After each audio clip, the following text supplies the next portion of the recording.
size of the group tonight. We've got a well-known, fabulous speaker, so we're all looking forward to that. He's done it before, a couple of years ago, and he's spoken elsewhere. Maybe you've heard it. I have not, so I'm really looking forward to it. As usual, join me in turning off the cell phone, if you'd be so kind. And, sir, would you be kind enough to lead us in the Pledge of Allegiance?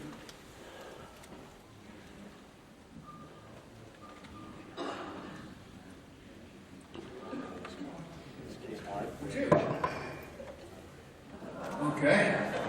In case you don't know it, I'll lead us in the Pledge of Allegiance, all right?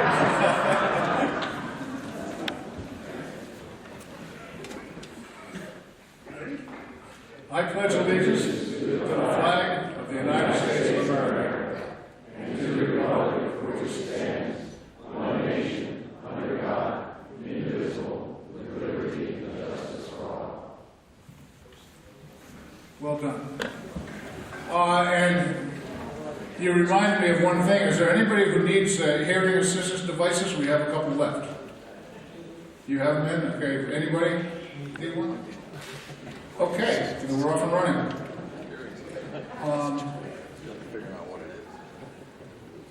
What are you telling me, Laura? Do you have an announcement? Well, I was going to say, are there any announcements? Laura Pasquale will have an announcement.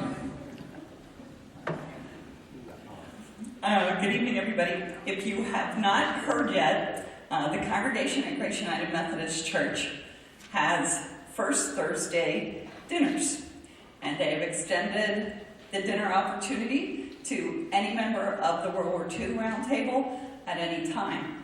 All they ask is that you call the church office the Friday before the meeting, and we had, I think, about 24 of you come tonight. And those of you who were at dinner tonight, a thumbs up for a good dinner.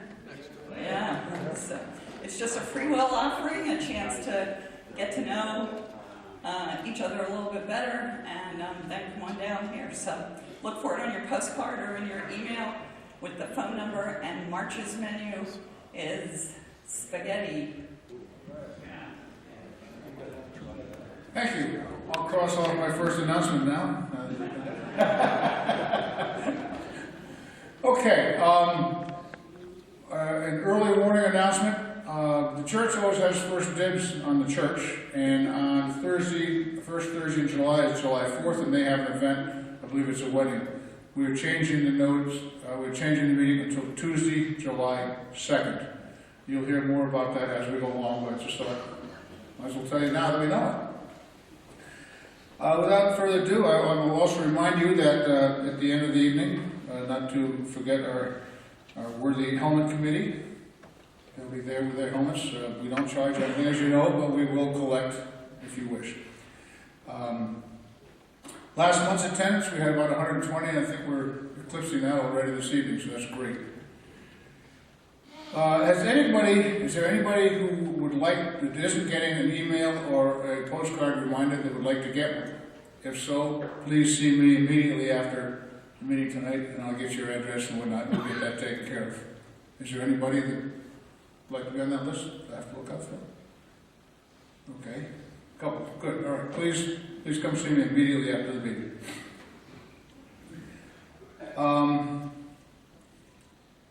As far as I know, next month's speaker will be a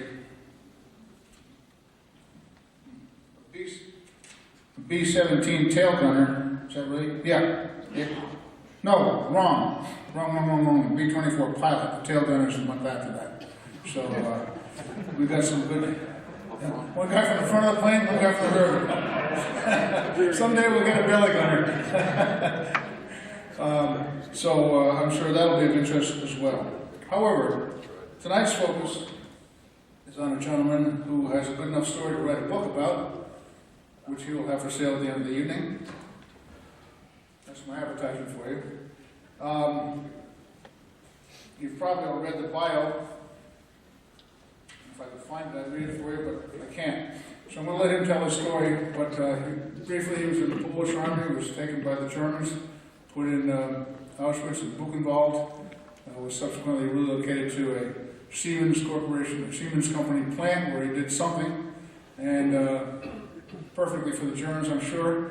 And when the Russians started coming, the Allies bombed the plant. He was plucked out of there and taken to northern Germany, where subsequently the Germans lost the war, and he was put in a UN camp until he was able to be repatriated in Poland, and then had the good fortune to immigrate to the United States. And I think we're better off for that. So without further ado, I'd like to introduce Mr. Severin Fayerman, and he will tell his story all by himself.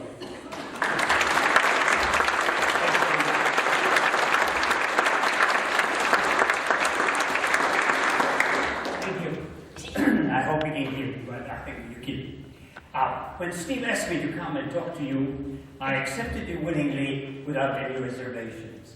Also, I want you to know that it's really painful for me to talk about my experiences in a concentration camp. When I came to this wonderful country of ours, the first thing I wanted to do is to forget what happened to me.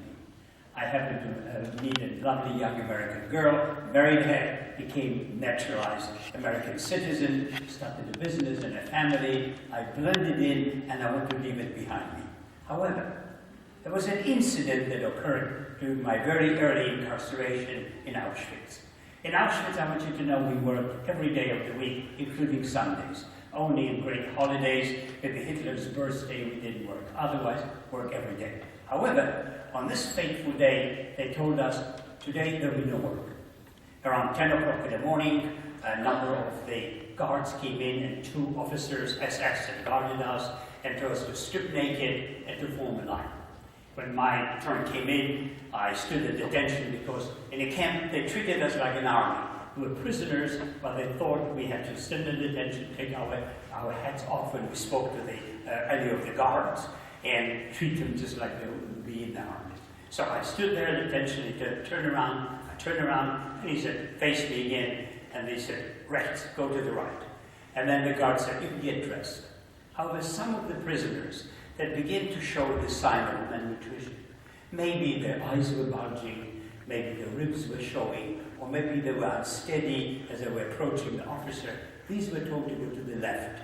Upon that, the guards took a number that each prisoner had tattooed on the left forearm. My number is 171952. They took the number down on the tablet, released the prisoner, said, you can get dressed too. Another 10 days went by, same thing occurred. Today, no work. Early in the morning, the guards came in with the list that they'd taken from their previous visit and started calling the numbers to come towards the front of the barracks. Father of a very close friend of mine, somebody I have known and went to school with and been in their home many times, known him very well, his number was called. And as he came by me, he stopped in front of me and said, Severin, avenge my innocent death. Don't let the world forget what's going to happen to me today. I stood over there, moved with the emotion of the moment, and I said, I will. He left the barracks, of course, and he died that day. So when I survived the war, I was wondering, how do I avenge his death? And millions of others that died only because the German government considered them as the wrong race, or wrong religion, or belonging to the wrong party the government does not approve.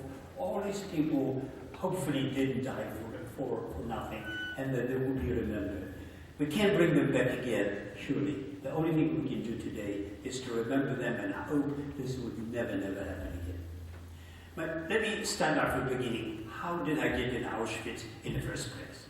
I was born very shortly after the end of World War I in a new country just created, Poland. Poland lost its independence hundreds of years ago and was occupied by its neighbors, Germany, Austria, and Russia.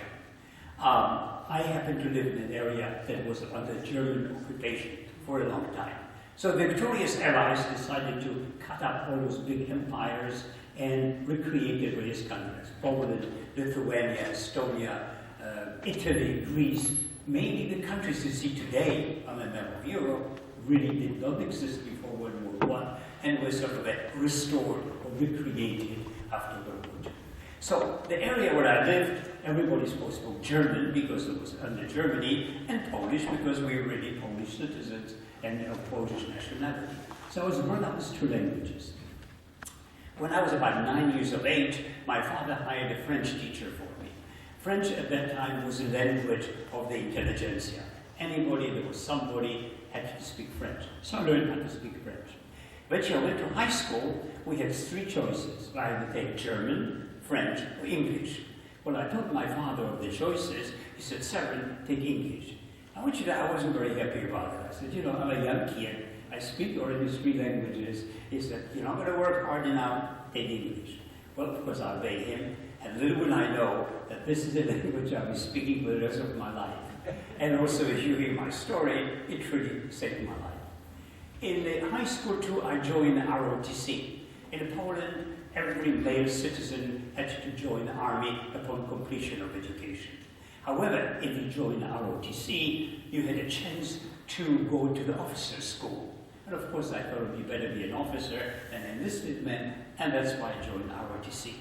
I became eventually a sharpshooter, and that was really something that I was trying to excel in. When World War II broke out in 1939, I of course joined the army, being a member of the ROTC. Unfortunately, the Polish army was no match for the well-oiled German war machine. German army was very highly mechanized. Polish army mainly consisted of infantry, cavalry, very few tanks, very few planes. So of course you know who wins, who has got modern equipment and is highly mechanized. So all we keep on doing is retreating and retreating from the onslaught of the German army. We were possibly retreating east. In the meantime, Russia declared war on Poland, entered the Polish territory, and we were sort of squeezed between the 2 armies. So one day our officer came to us and said, okay boys, the war's over for you, go home. Well, I went home. I happened to be born right on the border of this new Polish country between Germany and Poland, right on the German border. And the area was kind of very industrialized, similar to Pittsburgh. It's called Upper Silesia. Mostly steel mills, iron, coal mining, and all kinds of industries. I come from a family of blacksmiths.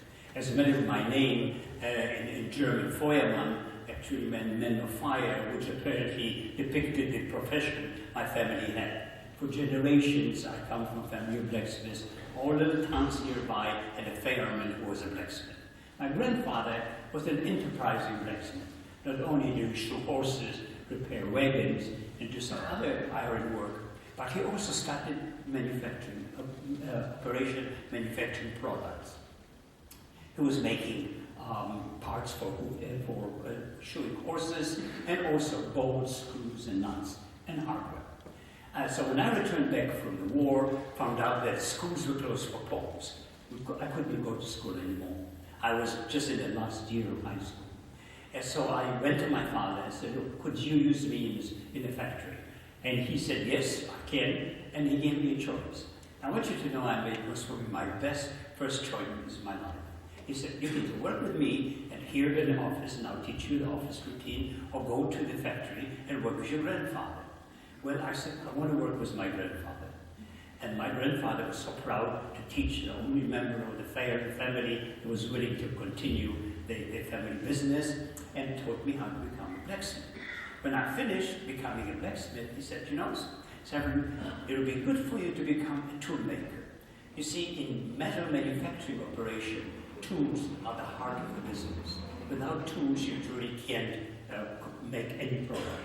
Anything you see around in here, the tables, tools, a microphone is made on some kind of a tool. So my grandfather rightly said, learn how to do it, it's so important to us. So he turned me to the tool makers, and I started to learn how to become a tool maker. However, war was progressing. It was several years a couple of years into the war, and things began to change. Hitler incorporated back this part of the Europe back into German Reich. So what was before Germany became Germany again. So we as Poles lost most of our rights, and we became, some might say, aliens in our own country. And now Europe became to be limited what we can do and what the Germans would trust us to do. They did not trust us to operate factories, especially since we had to work, of course, for the German war machine. So we had to hire a supervisor. My father happened to find somebody that he knew was eventually our representative, and he eventually became our supervisor. And he allowed us to run the business just like before. Things were going very good. And other things were changing and beginning to change. Hitler also declared all Germany, which will now become German Reich, Judenreich, free of Jews. And all the Jews were expelled from our city. I don't know if you realize, before World War II, Poland had the largest Jewish population in Europe. And a population of about 32, 33 million, over 6 million were Jews. And in our town, it was no exception as many other towns, the majority of the population were Jewish. Maybe 70% or more were of Jewish descent. So when Hitler decided to remove them, the city became nearly empty. At that time, America entered the war and began destroying many of the cities in the western part of Germany. And the Germans, of course, began to lose their property and their homes.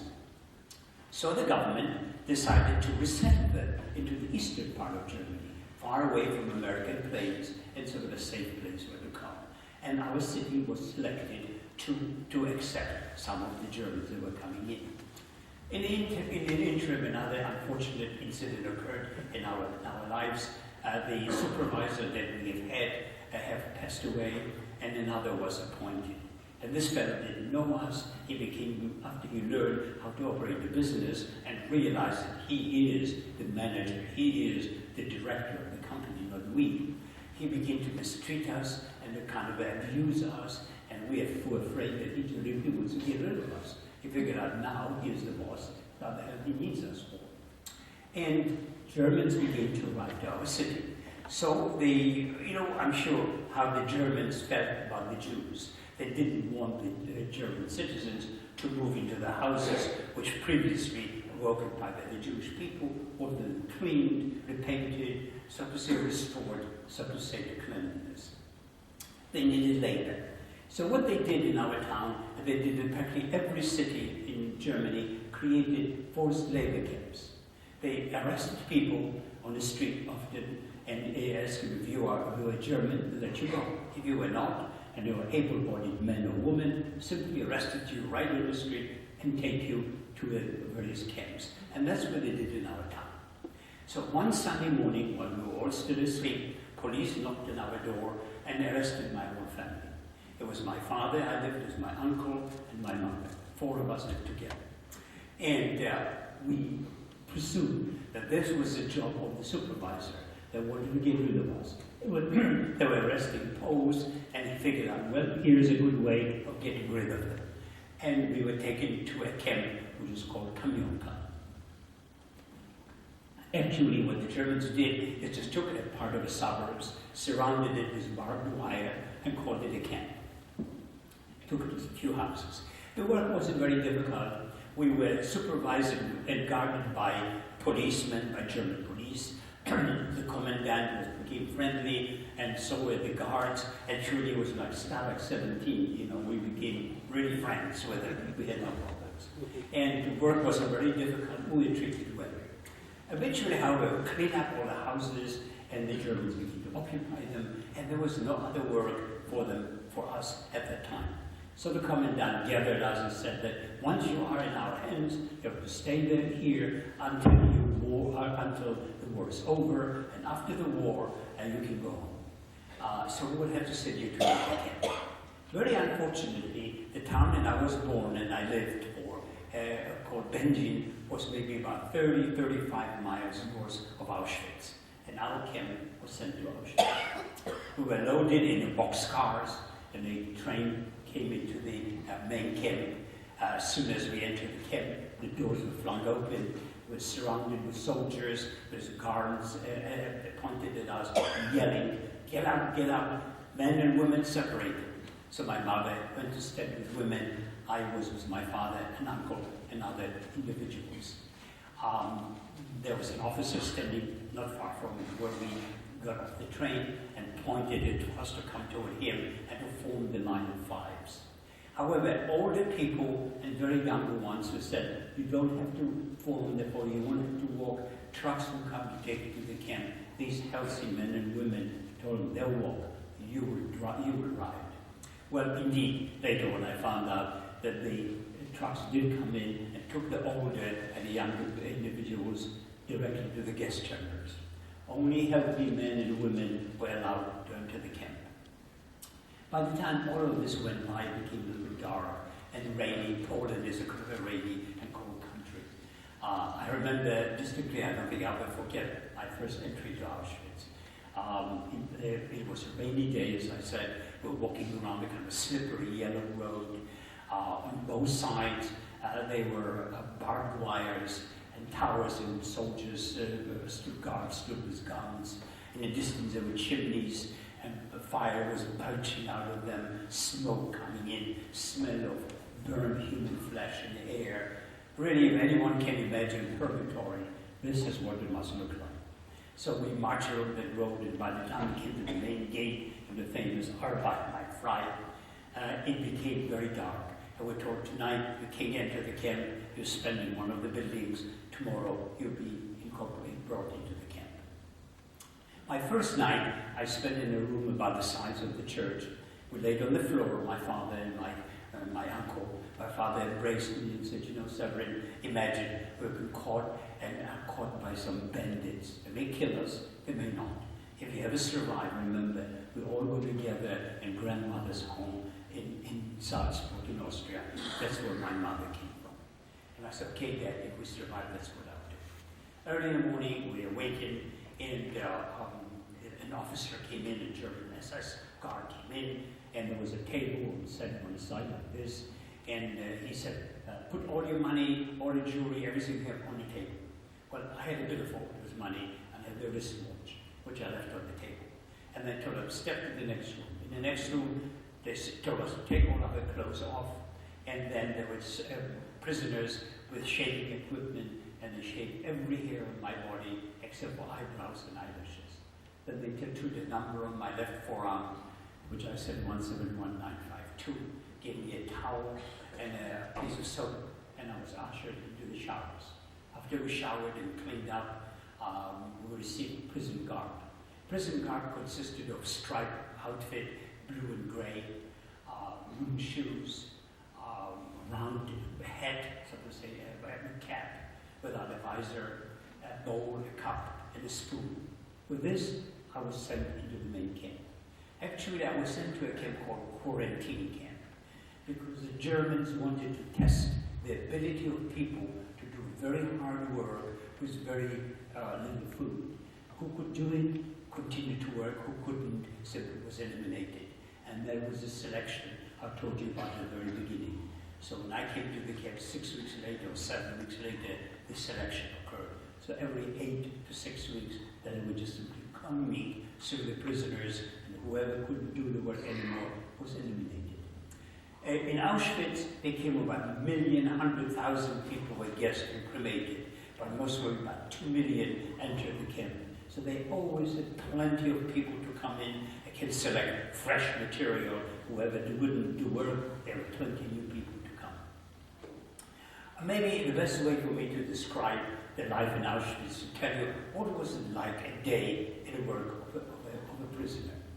We slept in long barracks, wooden barracks, on shelvings. There were shelvings on both sides of the wall, 3 high, 10 prisoners per shelving. Some places 5, some 10. I happened to be in an area where there only was 5. Wooden shelves. There was a straw mattress underneath it. Each one received a blanket and for let's say pillow. I took my clothes off and rolled it up and I slept on it. In the morning, we're waking very early in the morning. Went to the latrines, cleaned up, and then breakfast was served. Breakfast consisted of lukewarm tea, herbal tea, no sugar, nothing in it. And that's it, all for breakfast. With this, step out and start forming working brigades. I was assigned to dig the trenches. Well, Trenches were needed because the crematoriums operated 24 hours a day. A tremendous amount of ashes and human remains that didn't burn need to be buried somewhere. So my job was to dig trenches. Another group of prisoners will dig ashes from the crematoriums, and the third one filled it up as ground and we received it. Work was very difficult. Once let me just start is how we formed the brigades. We walked outside of our barracks, formed working brigades to which I was assigned, marched out of the camp, music played, and we had to march in military fashion. We counted as we left the camp and marched maybe a quarter of a mile or less outside of the camp and start digging. For tools, we had wheelbarrows, we had pickaxes and shovels, all hand work, very difficult, something I wasn't used to.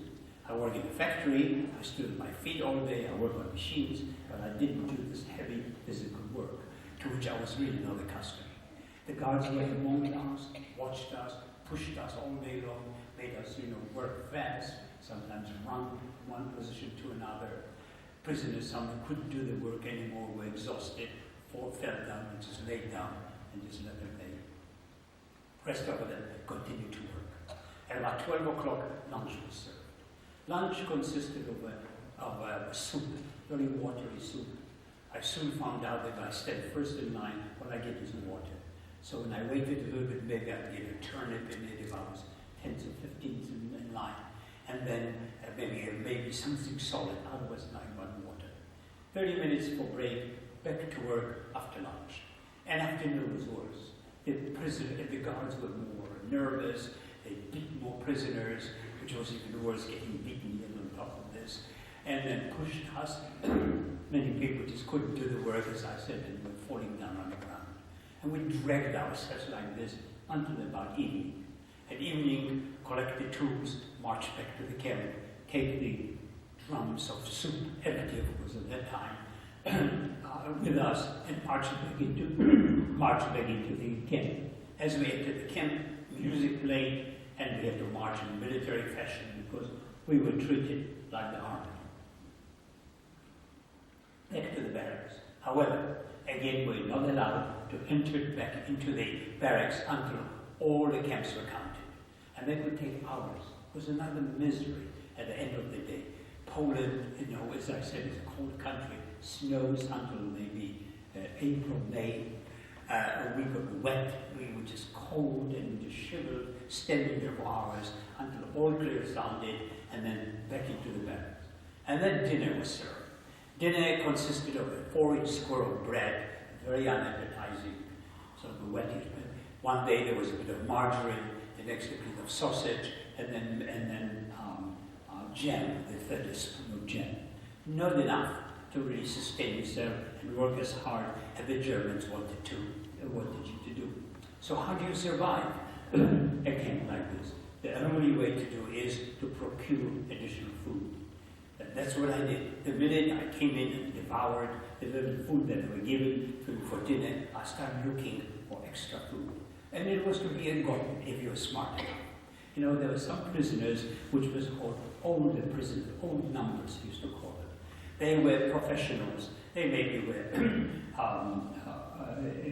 repairing the roads or roofers or building the barracks, or they were shoemakers or working in the kitchen. All of those received additional food and better treatment. They didn't sleep on the shelvings, but they had little cots of their own. in our barracks, there's a number of them. I figured that, hey, these guys must be privileged. I better approach and see if we can get some food from them. They were getting double or triple or rations. They got quite a bit of extra food. So I said, could you use a servant? I will clean your clothes, I'll clean your place, I'll do whatever you want me to do, put in extra food. So this was how I was getting a little extra food. However, a fortunate thing occurred in our barracks. In each one of the barracks were about 700 prisoners. There was always a supervisor.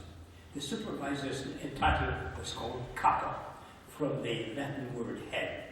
Hitler emptied all the prisons and took all those criminals and and sent them to concentration camps and made them supervisors.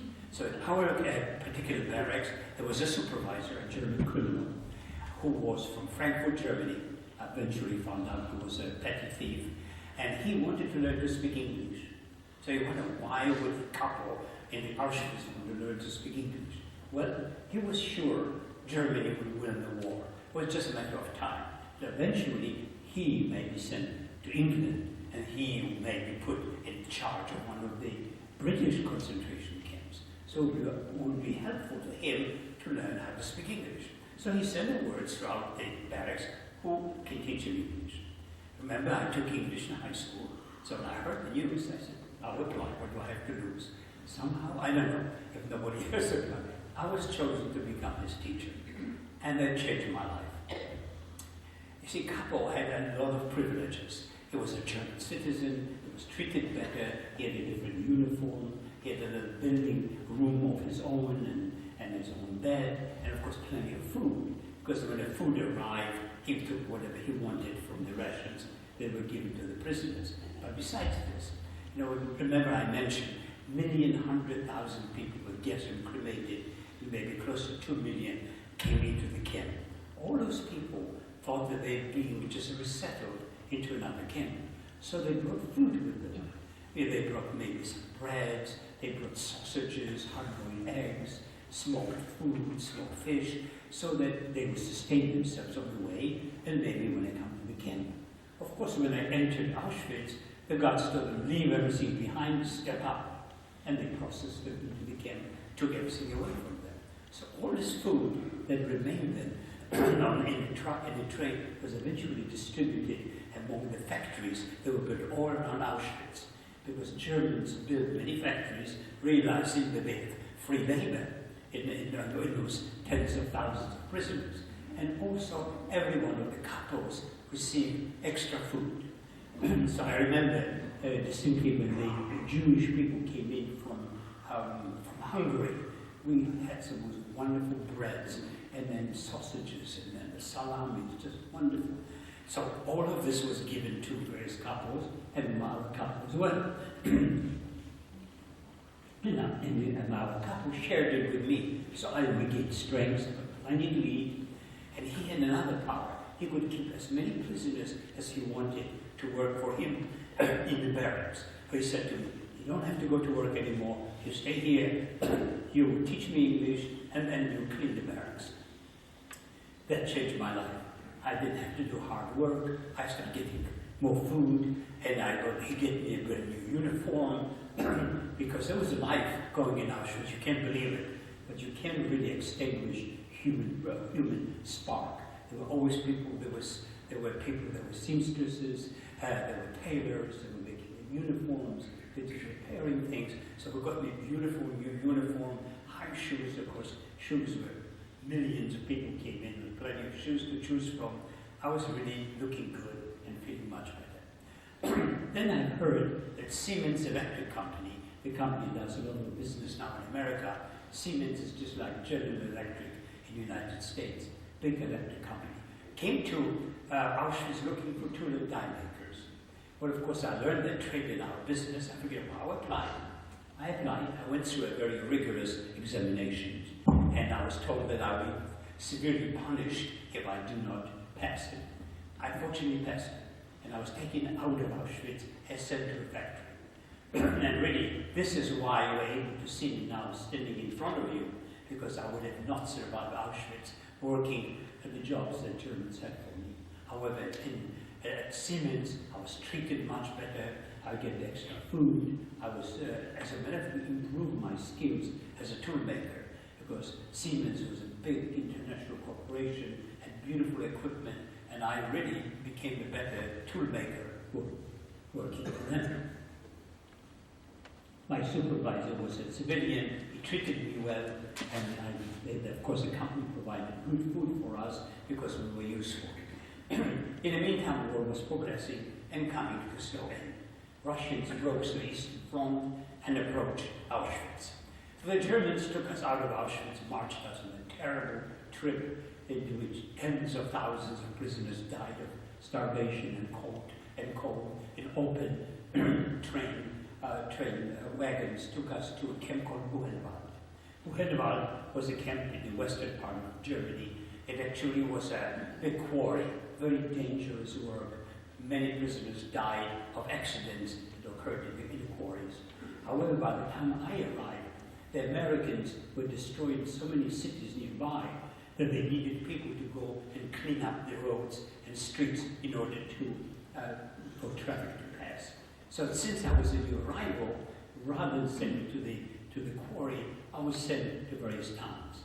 And then again was an advantage, because we were able to find them in the ruins, because not all the houses were completely destroyed. We found some kitchens and some extra food. Remember, food was number one in camp, and I was able to somehow do very well.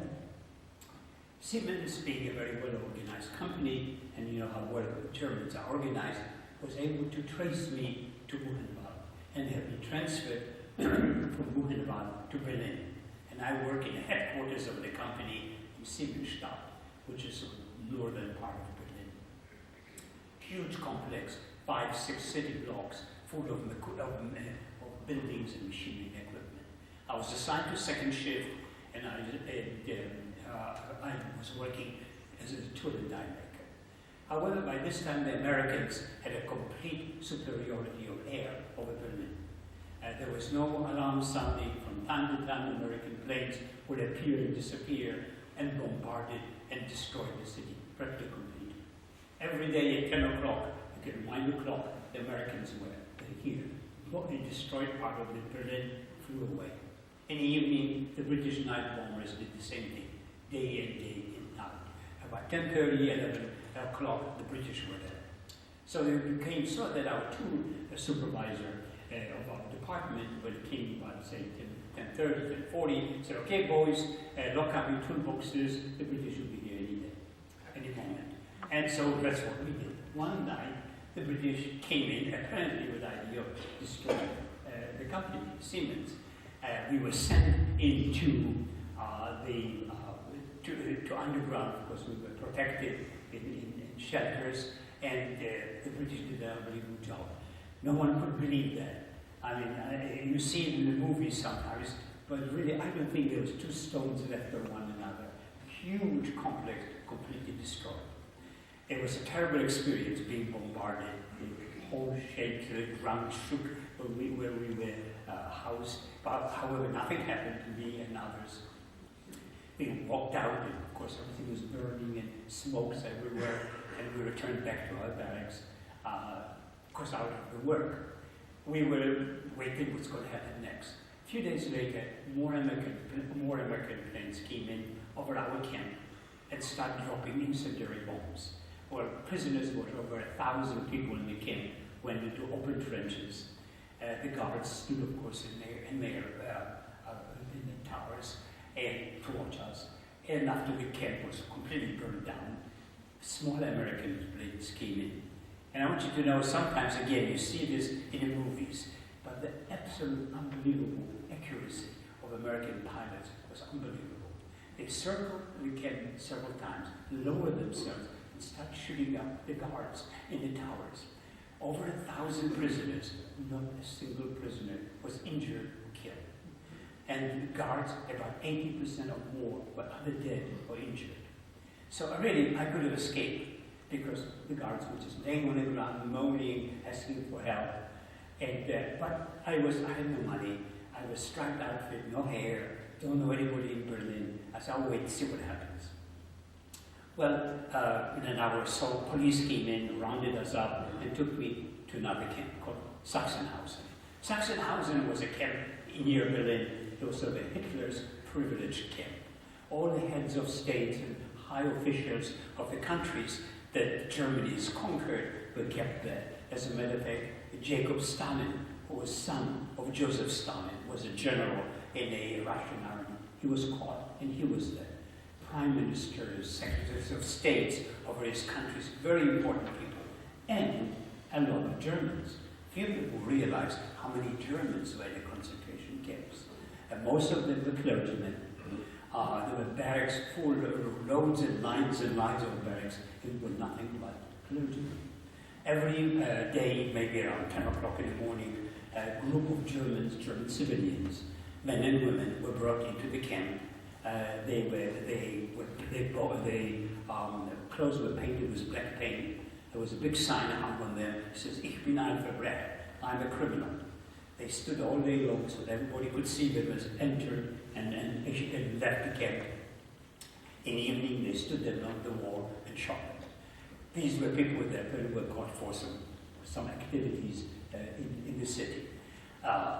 However, we began to start hearing in the evenings bombardment. This was the Russian army approaching Berlin. So the Germans took us once again out of camp and marched us north. The idea was to send us to Norway.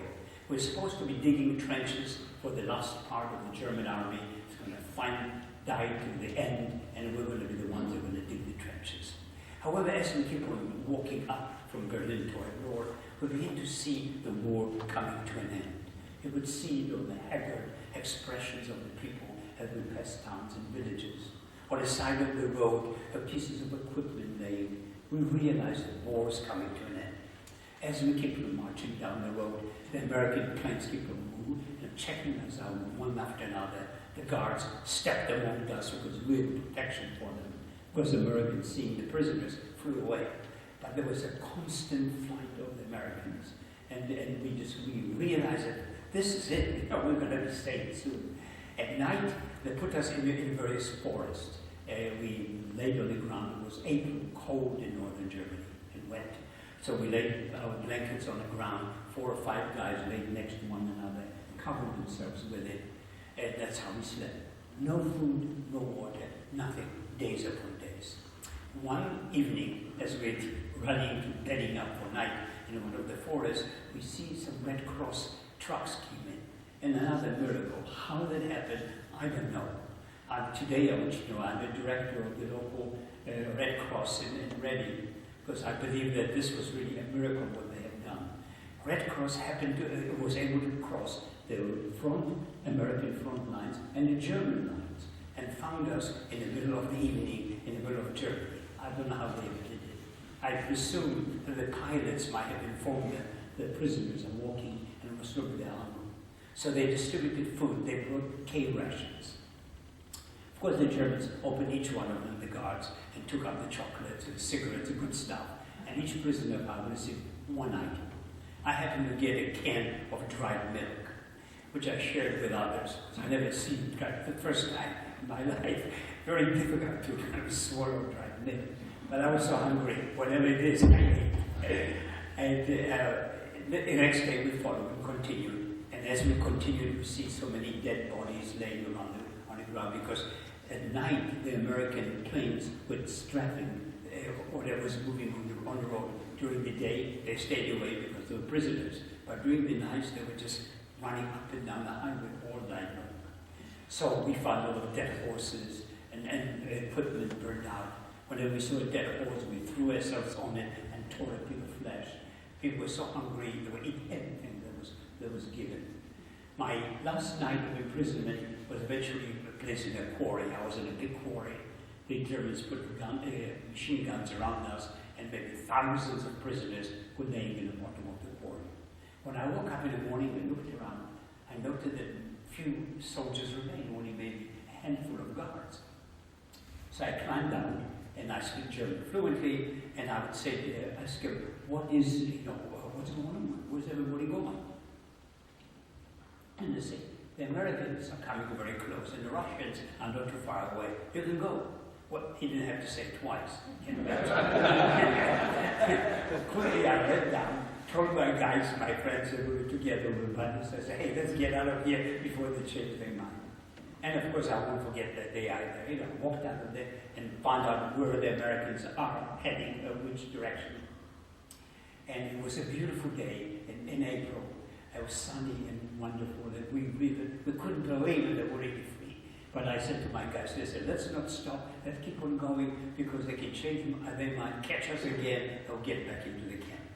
So we walked all day long. At the end of the day, I saw an unfamiliar tank I've never seen, and a soldier in uniform I've never seen. There was a GI standing in the middle of the road with a gun pointed at oncoming traffic and a tank blocking the road. These were the American Army units that were rushing in from the North Sea. The Germans have developed at that time a bomb called a V-bomb. It was V1, I think, up to about V8 or V9. These were German rockets, which were indestructible, and even they could be shot down. They were launched from the edge of the North Sea, flew over the channel, and flew over the British cities. Motor stopped in a whole long trot, destroying a huge part of the city. So the only way to stop it is to stop the Germans from launching them. And that's why the Americans were rushing along the North Sea. And that's how I was saved. I was saved by these American groups towards the army. So as soon as we were on the side of the tank, a number of American officers came by and said, wait, the trucks will come and take you to a camp. We've arranged a camp for all the people, which is managed by the United Nations. It was actually a submarine school. We were very near the North Sea, so within maybe half an hour later, we were at the North Sea. And it was a huge camp, which was a German submarine school, converted into a camp, managed by United Nations. I speak 7 languages, so I applied for as an interpreter. The idea of the camps was to, as the prisoners were coming from all over the country that were gathered in various camps, is to separate them by nationalities, inform the countries where they came from originally, and send trucks to pick them up. So the French and the Belgians and the Dutch were sending trucks every day, and we were separating the prisoners into groups and sending them home. There was no transportation available, no communication. The only thing was available that from time to time there was some member of the United Nations go from camp to camp and distributed lists of the prisoners, of the people that were liberated, because as soon as a prisoner was liberated, his name, nationality was listed. And I became, since I work in the office, I was receiving those lists. One day, as I was looking at the list, I saw a name of my uncle, Simon Fayerman. I said, wow, so my uncle survived. That was, of course, the first news that anybody survived. I remember that when my father told me that if I survived, I should go to Salzburg. So I asked for permission to leave the camp, and they gave me the letter of recommendation. I had a small suitcase with a few belongings I was able to get. I stepped out of the camp, and there was no transportation, no trains, no plane, nothing, no buses. However, only American trucks were going up and down the road, and some civilian. So I hitchhiked. Of course, we know Americans. One of the American truck stops says, what do you want? Where do you want to go? I said, I want to go to Austria. I want to go to Salzburg. He says, well, I'm going that way. I'll take you, and I'll pass you over to somebody else. So these guys were passing me from one to another. It took maybe 3 or 4 days before I went from the northern Germany, all across Germany to Austria. It's a long story, and too long for me to tell you now, but I wrote a book about my life, how I eventually got to Salzburg. It's quite a story. Eventually I got to Salzburg, and I forgot where my grandmother lives. So I went to the police, and I asked her for help. And I said, well, go to POW office, a special office of POWs, they'll help you. So I went to the office, and there was a big old building, office building, and then in a large room there was nobody but just one desk, a fellow sitting behind the desk. So I walked up, and the German told me what the story is, and because it was Austria.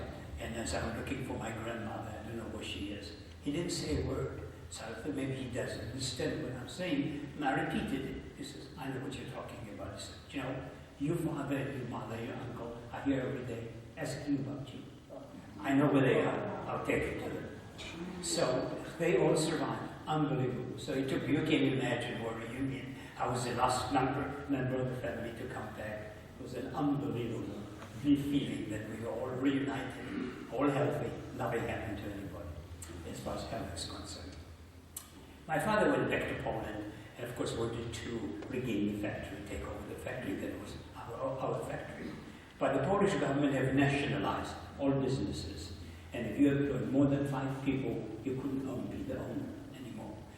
And my father's friends said, Henry, it's a dangerous thing for you to stay, better leave. So my father came back to Salzburg. He said, well, we have no choice but to emigrate. So I went back to the United Nations looking for a job. I was, again, a long story, but I was finally employed as an interpreter. And as I was working for the United Nations, I found out that President Truman made it possible for people with displaced, as we were, to come to America. So I applied, and I registered my family.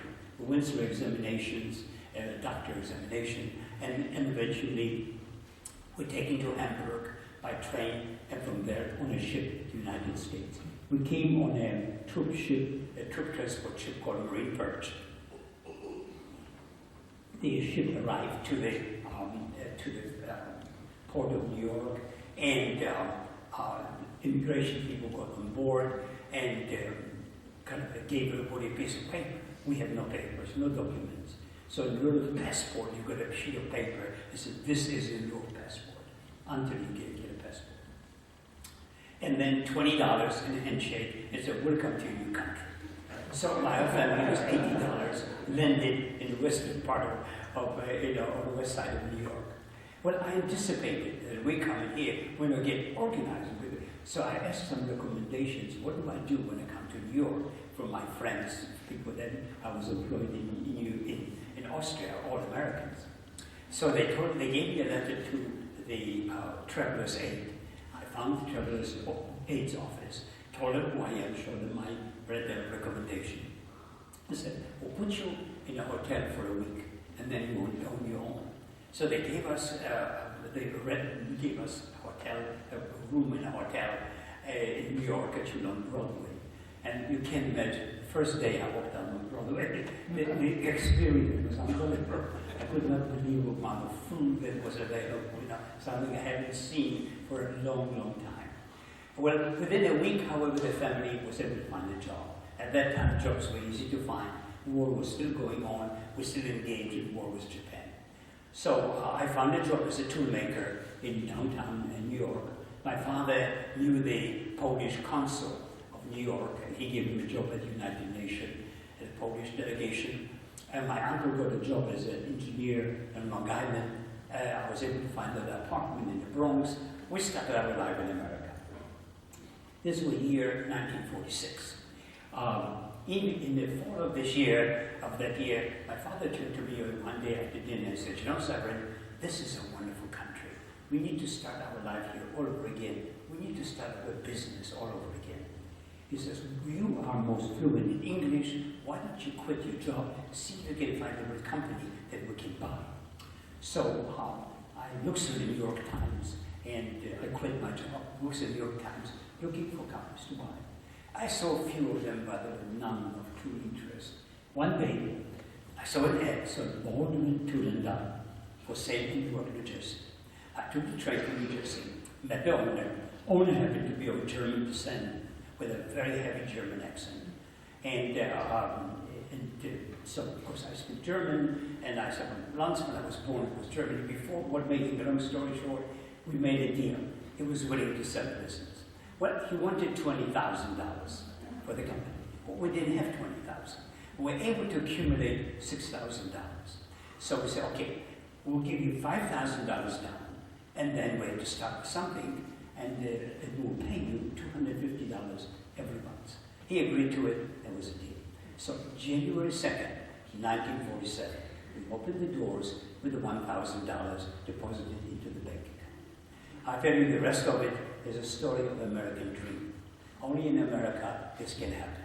We built this business to be of international size. We sell now for hundreds of millions of dollars. Our hardware is sold all over the world. Our hardware is in the White House, the governor's mansion in Harrisburg is our hardware. Some of the most important and most prestigious buildings.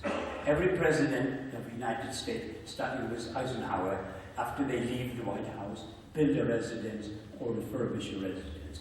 Always Baldwin hardware when they're on their houses. I no longer own the business. I sold it in the 80s, and it's owned now by Black & Decker. But as you know, my sad story that started in a concentration camp in Auschwitz ended happily in America. That can only happen in this blessed country of ours. Thank you so much for your attention.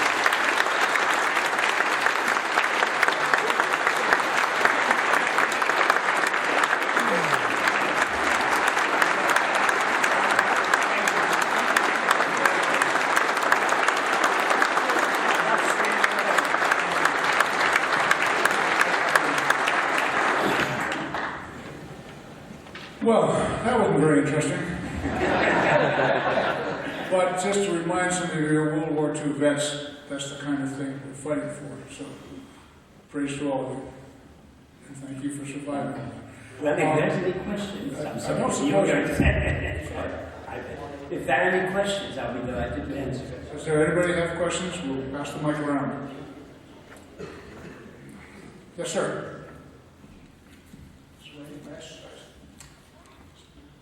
You mentioned you had written a couple of books, different portions of your life. Would you just please state those for the record? What books did you write? What did they cover? I'm sorry, I've not been able to understand. You mentioned that you'd written some books. Is it all in this book, or did you write Yes. several other books? No, that's only book. Okay, all in this one book. Okay. I've got a question. You have a family here in the States now? Yes, I have two children, twins, boy and a girl. My son lives in Florida, and I have grandchildren, and my daughter lives outside of Boston. So it's spread out on the East Coast. So I've got children and grandchildren. Yeah. Okay. There's got to be some more questions. Dave, what a story. Yes, when you were in the Polish army before going to the concentration camps, what type of unit was that? Was it infantry or? Infantry. That's the only thing that I want to know. 98% was infantry. Walking somewhere. Don't go away. Sure. Sir, when you were in the infantry, what rifle was standard issue for the Polish army? What rank? What rifle? What rifles? Yeah. Hold on, let me tell you. That's a very good question. I was received when I reported to the local barracks. They said we have no weapons. All we can give you is a little bend. So I didn't even have a uniform. They just gave me a red and white bend with a Polish eagle on it. And he said, go to the next town. They have good rifles over there. So indeed, eventually there was a very old World War I rifle. I'm sure very antique. And however, there was no bullets. He said, we have no bullets here. Go to the next town. So I did go to the next town, and they gave me bullets, but I had to put them in my pocket. So I went up, then I tried it. Unfortunately, the bullets didn't fit this old gun. So I went through the war with a gun in my hand, and the bullets in my pocket. Not a great story.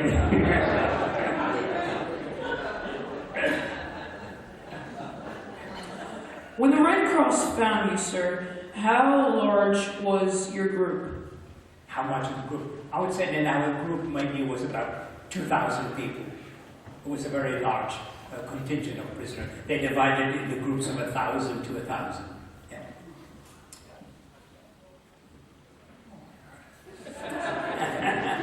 That gives you an exercise. How did you stay so young? I'm doing it. How old were you when you went to the concentration camps, and Right. how long till were you there till you got out? I'll tell you, that's a very good question. It's usually one of the first ones people ask. I was 19 and a half, and that most probably was the lucky part of it. Because if I would have been much younger or much older, I don't know, so I would most probably not even accepted it again. I just happened to be at the age that apparently appeared to them, oh, this guy can do work. So 19 and a half. Sir, thank you for sharing the story. My question is, what was life like in Poland before the Germans attacked? Was there any anxiety, or did anybody anticipate that the war would break out and that they would do the things that they eventually did to your people? Very good question. As a matter of fact, there was a lot of positive. The government made people feel very positive. Poland can defend itself, and there was a big slogans, not a button we're going to give Germany. Because really, how the war started, that Germany wanted access to one of the territories. You know, when, as I said, after World War II, when they redesigned all of Europe, they have created a small part of Germany called East Germany, East Prussia. And that was separated by a part that Poland owned, because they wanted Poland to have access to sea. Poland was actually like a rectangular, round country, but they couldn't have access to sea. So they gave them a corridor. We called it the corridor. And that connected the main body of the country with the Baltic Sea. And Germany wanted access across this. All they were asking is, will you allow us to build a road across so we can go from Germany to our eastern Prussia through this corridor? And it says, no, not a button. Of course, you know what happened. They got the whole thing, not the button. So there was a feeling in Poland that we can do it, there's no problem. Besides, and we'll tell you again, don't forget that when Poland was created, after World War I, the armistice was signed, Poland was guaranteed by England and France that if ever anybody attacks Poland, they'll come to their help. So they wouldn't have nothing to worry. England and France would come to our help immediately. They wouldn't dare attacking us. So this was the feeling we can defend ourselves. We're not afraid of the Germans, not realizing, of course, what kind of an army Germany had. So the feeling was very positive. We can do it. We can win. Yep. Yes.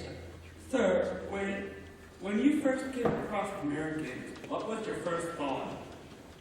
Would you repeat this? I'm very sorry. When you first came across Americans, what was your first thought? I was in euphoria. I don't think I was thinking at that time. I think I was in a daze. I must tell you that I do remember one thing. I remember that once the trucks arrived, of course American trucks, and we were put, and Lois and I stood, because there was standing room only. I remember the truck passing through a beautiful road with the poplar trees on both sides and beautiful wind coming into my face. I felt it like a feeling of out-of-world feeling. I couldn't believe that I'm seeing what I'm seeing and I'm feeling what I'm feeling. I'm alive. I'm here. It is beautiful. You know, I think it was just euphoria. At that time, you can't believe, you're dazed. Like somebody hit you over the head and you suddenly get back to your normal state. You can't believe it, that this is happening, that you're really free. That was just, it's a very, very unusual feeling, I assure you. Yeah. Sir, thank you for sharing your story with us. Having witnessed the humiliation, persecution, transportation to ghettos and then to death camps by the Germans, you would think that there would be such hatred and bitterness towards the Germans. Did you see that? Did you feel it? And if so, how did you get past that for the rest of your life? Very good question. Often I've been asked, how do I, so to say, take care of cope with the idea of hatred? The first feeling, after I was liberated and so on, was of vengeance. How can those bastards have done it? How do you think, to us, they killed women and children. It's something so unthinkable.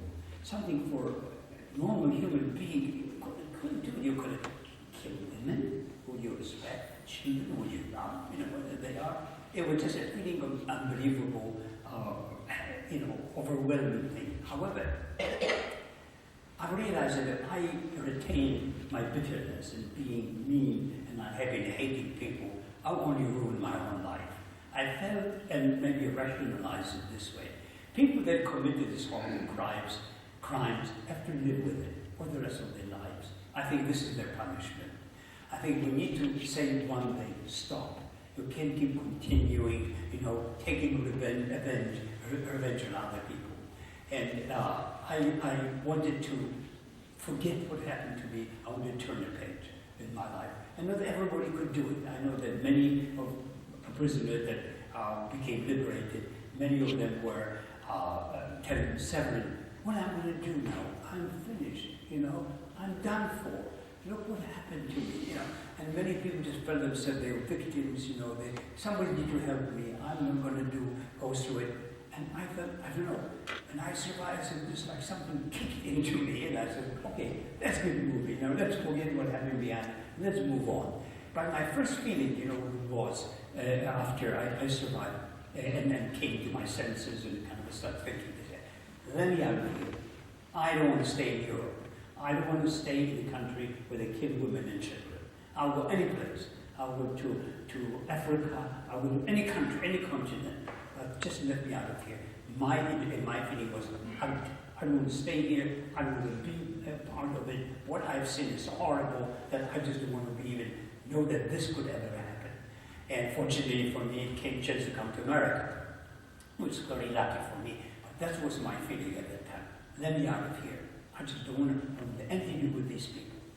And so I really, and then of course I came to America, married a 20 American girl, and then blended as people and forgot this, and lived a happy life. Otherwise I would have been a bitter old man, so to say, hating everybody, and I don't think it would do much good for anybody. I've got a couple more over here. Yes. Young fellow here. Where were you at the invasion of Normandy, and what were your thoughts about it? Would you repeat this for me? I'm sorry. Where were you at the invasion of Normandy, and what were your thoughts about it? Very good question. As a matter of fact, in camp, we had no contact with outside. We have not known that the Americans have landed over there.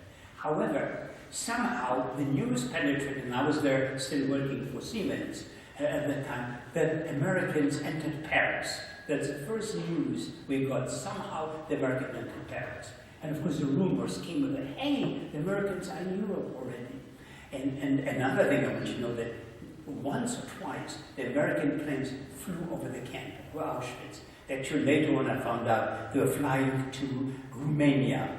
The Romanians had oil fields in Ploesti, and Americans wanted bombardment. But I understood later on it was a terrible thing. Many planes were lost because it was very, very far. That's the only time I saw the American planes over the camp. Normally they didn't penetrate that far. But anyways, coming back to the news about Paris. Somehow it came news, and of course this news, how did this news pass among prisoners? After work, the company wanted us to get fresh air. So we went outside of the camp. There was a little courtyard, and we walked around the courtyard and talked, played games sometimes with balls. And the guards watched us, of course, and the commandant too. So apparently the commandant overheard that we are talking about the Americans entering Paris. So he got everybody together and says, it's a lie. Don't believe anyone here. It's not true. The Americans are not in Paris. They've never been in Paris. Forget it. He was so furious. So when he said this, his heart must be if he is denying himself, it must be the truth. But really, we had no connection. We did not know what was going on. This is going to go on a while. Thank you so much for sharing another just incredible survival story. One question I have is about your mother's experiences in Auschwitz. Would you be able to tell us perhaps something about her experience? Sure indeed. Of course, my mother was sent to a women's camp. And again, in my story here, I could not go to all the details and tell you, but I wrote in a book about this. I was able to get in contact with my mother, believe it or not, in the camp. Also, I was in a completely separate world. I was working for Siemens. The plant was not completely finished. The buildings still need some repair and the last finishing. So we helped complete the buildings. So the Germans sent various other prisoners from Auschwitz to help us complete the building. And they sent women. Women were doing hard work, construction work as well. So a number of women came in, and many of them were Polish women. Of course, I speak Polish very well, I realized it, and they could help us get in contact with them. And one of them told me, I know your mother. your mother is in our camp, in the same barracks. So I sent some messages to my mother. Since I got extra food, I passed some extra food to her. And they said to me, you know, your mother is walking every day to work to the factory. She was working in the munition factory. Because I told you before, Germans built a number of factories around because they had free labor. It was tens of thousands of people, so they used the labor. So while you are going, because at that time the buildings weren't finished, we're going every day. We slept in barracks in Auschwitz, went to the factory, went back at night. But our trucks took us back and forth for a period of months or two. And she said, well, your truck is going in, your mother is walking in the same direction. I said, well, do you think I could see her? I said, look, tell my mother that she sees our trucks and she knows which truck they are, to take the kerchief off, because all women had their hair cut off, left maybe an inch or half an inch. So all had kerchiefs, and they all looked alike, you know, kind of dresses, blue and gray, and kerchiefs. So how could you find anybody or discern anybody? So I said, let her take the kerchief off, and I know who she is. So as we were, trucks were going by, I approached the guards, just to tell you about the hatreds.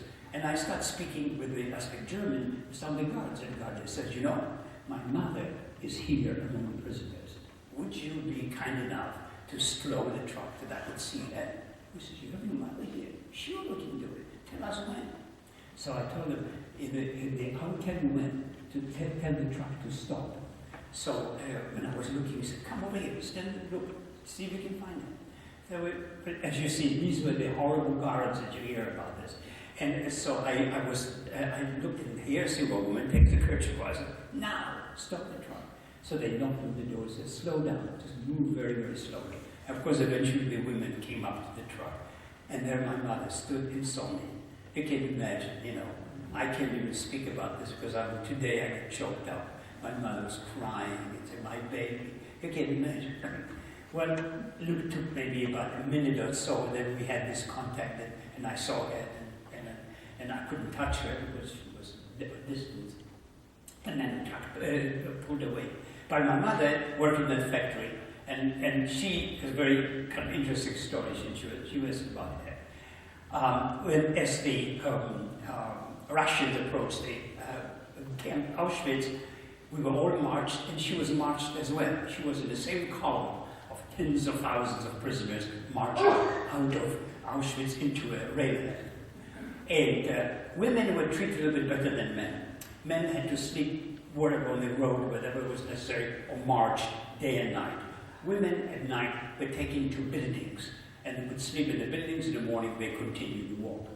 Well, it so happened one night that they took my mother and other of the women in her group to an old farm. There was a big barn full of hay. So at night, she dug a hole in the hay and hid with a friend of hers, two of them. In the morning, they opened the gate. He says, everybody out. They didn't count anywhere because they were afraid the Russians are getting so close to catch up with us. So they didn't count, and she stayed there.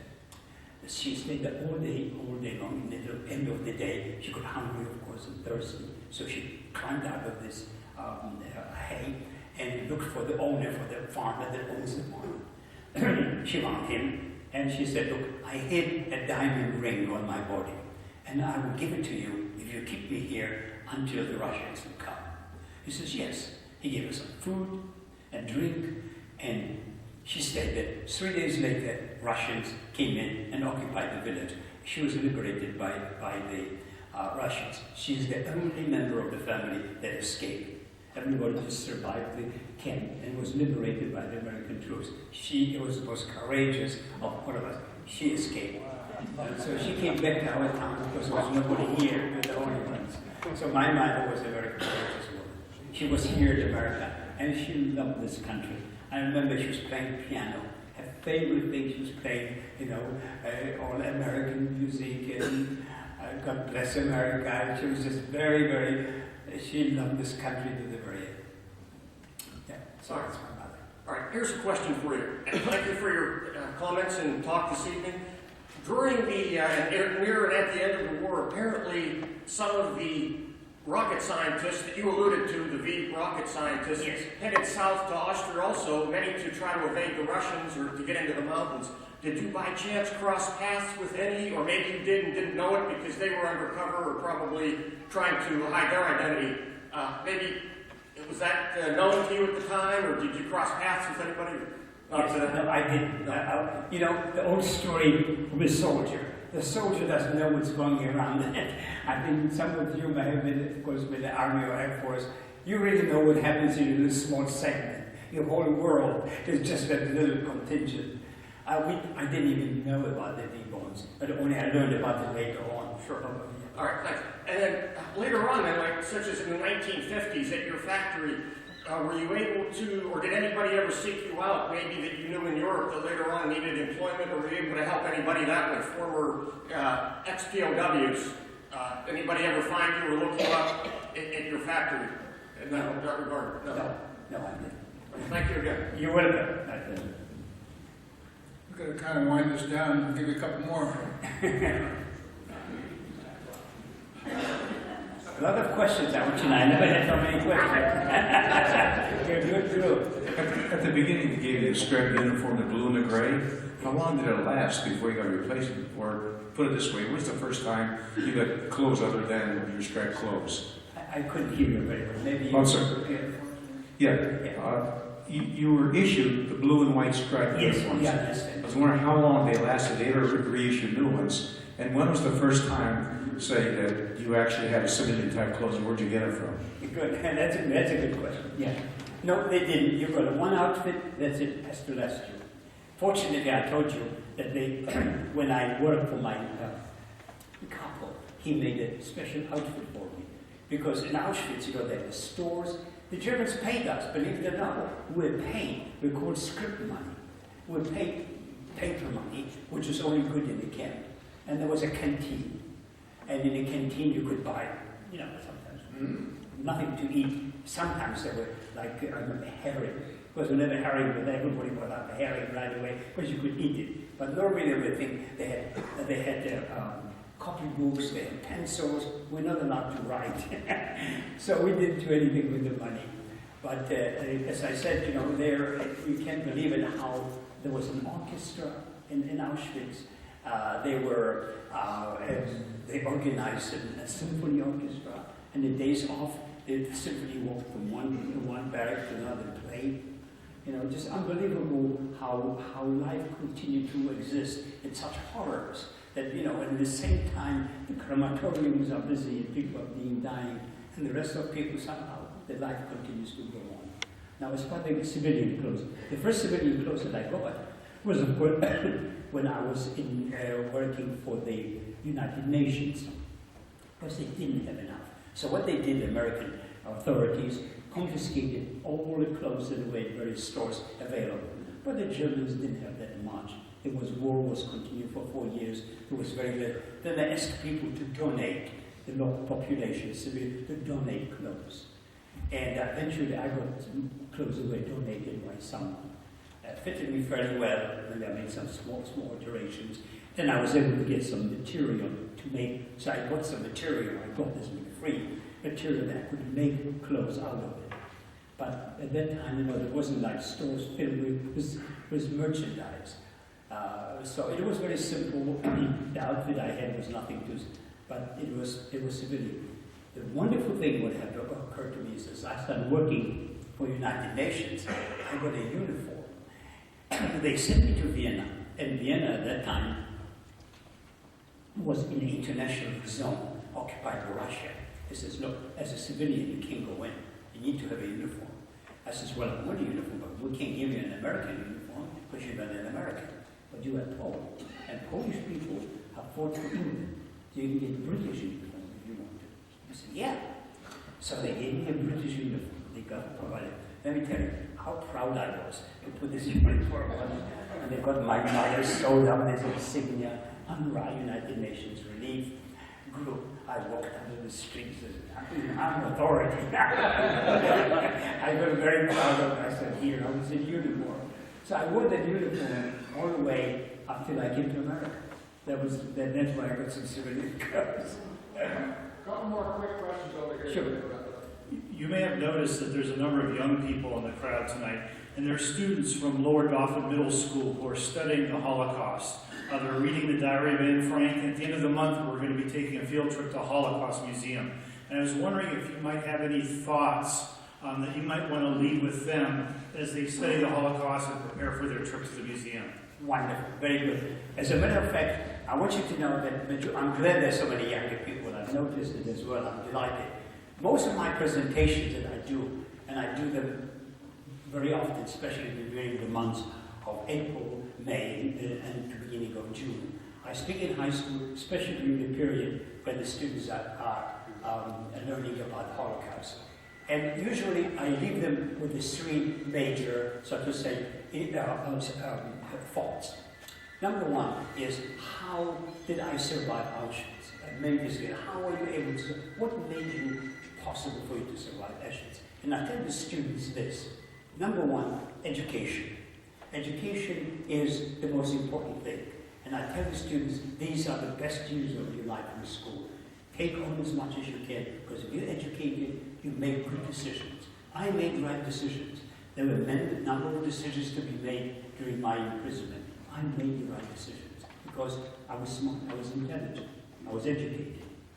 Languages. I highly recommend learning at least one more language in addition to English.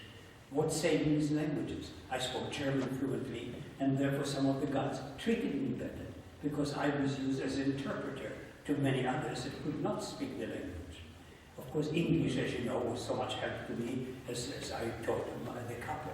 So I recommend at least one more language, and definitely Spanish is the other language I highly recommend to learn. And the third is a profession. I survived because I was a toolmaker.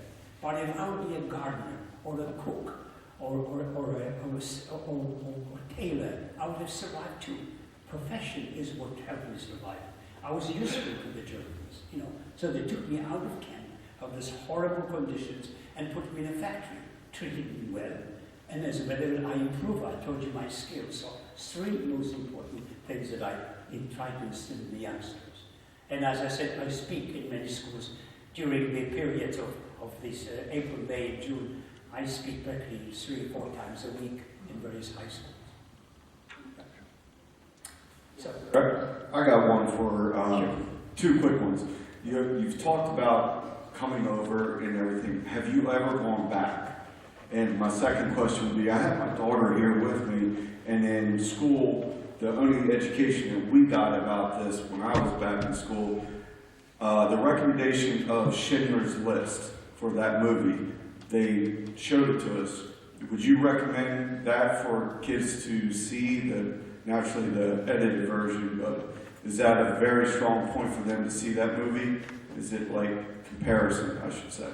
Good, very good. I think that Schindler's List is a good movie to see, and it's a true story.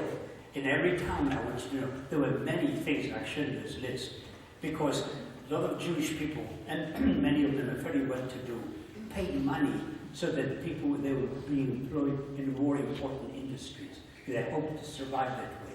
Majority, unfortunately, eventually, when Hitler declared a new crime, all the Jews were taken out.